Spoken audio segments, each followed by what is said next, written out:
Hey there, happy day 1148 of What You Up To Now. Sharon Horne-Ellstrom here, documenting my journey as I transition from the brick and mortar corporate world of business to the online world of business. And it's been several years in the making. Spent about 47 years running my own businesses in corporate America before deciding a couple of years ago that I wanted to tip my toe in the water and figure out, not really tip my toe in the water, jump in with both feet or dive right in to figure out what this online internet world was all about. And as part of that, I've kind of navigated or migrated toward challenges. Now, I've been doing challenges for decades. Even before the internet existed or was born, I've been doing challenges in my personal life, challenges in my business, challenges in my home and in my family and my relationships. So it's interesting to watch all of the things that go on online. Excuse me, I have a definite frog in my throat.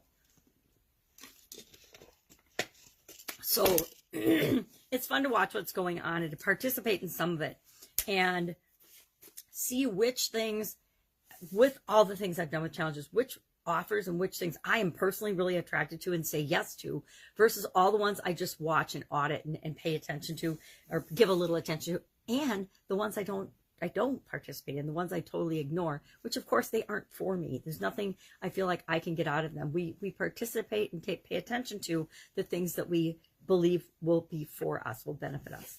So I'm thinking a little bit this morning about chaos and creating order for a couple of reasons. One, our challenge for our 365-day challenge to do one thing every day that centers us, I call it our All About You challenge, 365-day challenge, was about, it's a two-part one about chaos. And the reason we love chaos is because we as humans really like to create order out of the chaos that is our world around us. And we've all got a whole lot of practice with that over the last year with the COVID pandemic. And I don't know that ever in the history of memorable and documented mankind, we've had such a globally impactful event that has happened to us as humankind. You know, maybe the Ice Age or something, or maybe when, you know, the whatever you believe, the floods of Noah's Ark or whatever. Maybe humanity faced, you know, widespread challenges like that before. But I think that COVID's given us that first taste of everyone simultaneously experiencing challenge. Everybody, we all are facing challenges of our own every day in our ordinary, in our everyday lives. And most people, even though we feel like we're all alone, there's always hundreds of thousands, if not millions of people facing almost an identical situation or challenge, yet we feel all alone. I think COVID is the same way, except we've been physically isolated, and I think that's added and compounded the feeling of aloneness and isolation that we're in this by ourselves. Now, some of us have been fortunate enough to be with family during this, family we get along with, and so it hasn't been particularly painful, but other people not so much. So I'm thinking about chaos and order and how we create order out of chaos. And then our idiom for supersize your business, our proverb, doing 100 days of Proverbs to begin the year, is power corrupts and absolute power corrupts absolutely. Well, one of the ways that we, in our business and our organizations, make sure that we don't have corruption and foul play or bad behavior of any sort is through the culture that we create through our vision, and then the systems and the processes and the procedures we put in place, and then the people and things. It's a lot more complicated than it sounds, but it doesn't have to be. We naturally make things more complicated when we can easily just solve problems that are right in front of us, but we try to make them, you know, bigger and worse and tell our stories over and over again about ain't it awful, and some people feel sorry for us, I guess, or so we don't have to act on and make choices and decisions. But this is actually, it's an idiom that I've had personal experience with. And I think probably most of us had in some area or aspect of our life where somebody has been in a position where they've abused their power. And even if we weren't personally involved in it, we've seen it. Almost all of us have probably seen an example of that firsthand. And so we're talking about, you know, how can you make sure that this doesn't happen in your organization? Well, you make sure that it's impossible. You set up your systems, your processes, your procedures, your including hiring and who you bring in and the things that you do so that that can't happen. You put checks and balances in. It's like our great democracy of America. We have 3 different branches of government for a specific reason. And although some politicians believe that they can change that and destroy that It's not going to happen because we are America. We've been around a couple hundred years. You know, there've been coups and people that wanted to have unleashed and unprecedented power before, and they end up always destroying themselves, as will happen with the current nonsense that's going on here. It just will play itself out. Is it painful while it's playing itself out? Yeah, it certainly is. But that doesn't mean we have to be a part of that pain or participate in that. We can continue to live our lives in the direction we want and create our lives in the direction we want them to go, despite all the nonsense that's going around in Washington or Hollywood or in your state capital or in different towns or things or different, you know, events that people are trying to rile other people up about.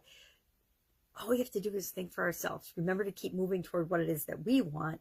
And most of us don't want chaos and unrest and unhappiness and you know, people not trusting one another. The vast majority of people, at least in this country, in my experience, are incredibly amazing human beings. And all the nonsense and noise that's being created by the media, the politicians, the social media, and by people that want to control everyone else, it's appalling. It doesn't have to be overwhelming, because all we have to do is use our personal power and turn it off. Turn off the devices, turn off the TV, turn off the messages and the things that make us feel bad. If you feel bad when you're watching the news, guess what? You shouldn't be watching the news, because it's not for you. If you feel bad reading different stories or articles or investigating different things online, those things aren't for you. And if you're feeling bad, you're feeling bad for a reason, because our bodies and our minds are always telling us, yeah, that's a horrible story.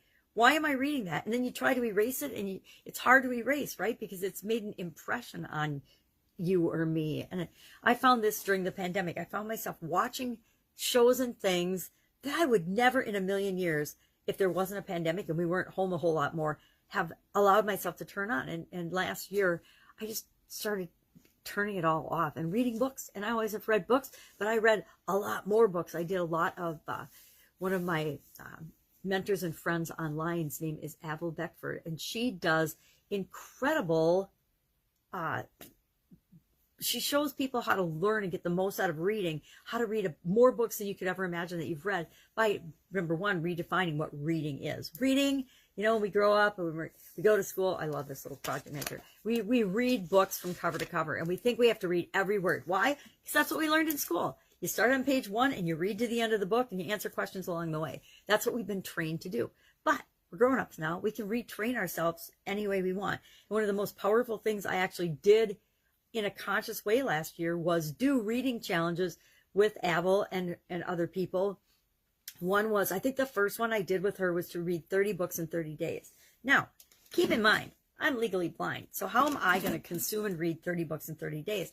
And that was the concern I expressed with her. I'm like, you know, Avril, I think physically this is a huge challenge for me. She's like, okay, well, that's because you're defining reading like we did in school, every single word in the book. And you don't have to read every word in the book. And so she taught me an entire different style of reading. Now, I'd had bits and pieces of that I've learned over the years, but I never had the whole system in one place. And once I learned that, I was like, all right, it's given me back my ability to read and do things that I've been really struggling with. So, love that. So we have to find things like that work for us. And we surround ourselves with people, places, and things that feel good to us. If it feels bad to us, it's not our place. They're not our people. We shouldn't be there. Anybody relate to that on Thanksgiving? There's a couple people in your family where you just feel uncomfortable around them. Guess what? You're there for all the people you're there for, not the 1 or 2 people that like to make everybody feel uncomfortable. I think every family's got at least one instigator in it, that person that likes to, you know, just say things that are like out of left field. You're like, what? Did you just say that? Who does that? Who really says stuff like that to other people? Well, people that want to make themselves feel more important or are stuck in their ego, of course. So I'm thinking about chaos, controlling chaos, and how that can prevent the corruption of power. Now, this idiom reminds me of, you know, the things they say about money. Now, does money corrupt, or does it just show us who people really are? Does power corrupt people? Does it actually cause them to be bad people? Or does it show us the innate tendencies that were there all along that we maybe didn't want to see? Scientific studies have been done on this topic, of course, and they have actually revealed that that what I just said is true, that it exposes who leaders really are. I think the power that's going on in the United States right now, the power grab, I call it the power grub, is showing us exactly who people are. Now, the media and social media is doing their best to cover up and hide and manipulate stories so that we don't see them. But that's up to us, right? That's up to us to decide what we're going to look into, what we're going to feed our brains and our minds and our lives. It isn't up to any media companies. And they can make it easy for the people that don't want to think for themselves. And there's plenty of them in America and in the entire world. There's plenty of people that do not want to think for themselves. They want to abdicate their personal power. Well, then go ahead and give yours away. But the rest of us that want to keep our personal power and think for ourselves, we're going to continue to do that. We're going to continue to do that no matter what's happening around us, no matter if there's a pandemic, no matter if there's a political election, no matter if there's chaos and rioting. We're going to still maintain who we are and show the world who we are by not participating in the nonsense.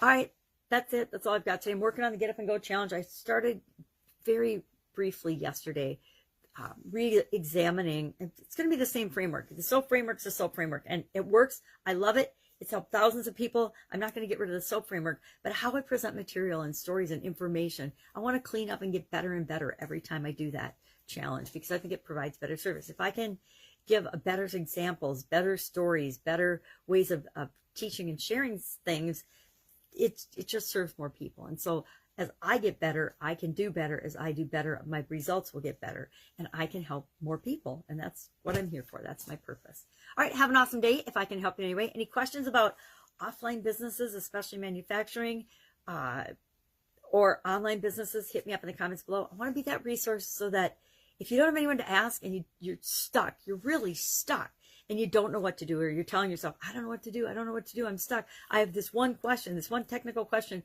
I don't know what to do next. I will help you figure out what to do next, whether it's contact a different resource or person, because I'm probably not the person, because I don't know everything Kevin knows, but I do know and have access to a lot of information, a lot of people, a lot of resources, which makes it possible that we don't have to sit and struggle with our problems. You don't have to sit with our problems for 2 weeks before the light bulb moment goes off and we get the answer. We can ask, and as soon as we ask, magically the answer appears. All right, have an awesome day. I'll be with you tomorrow.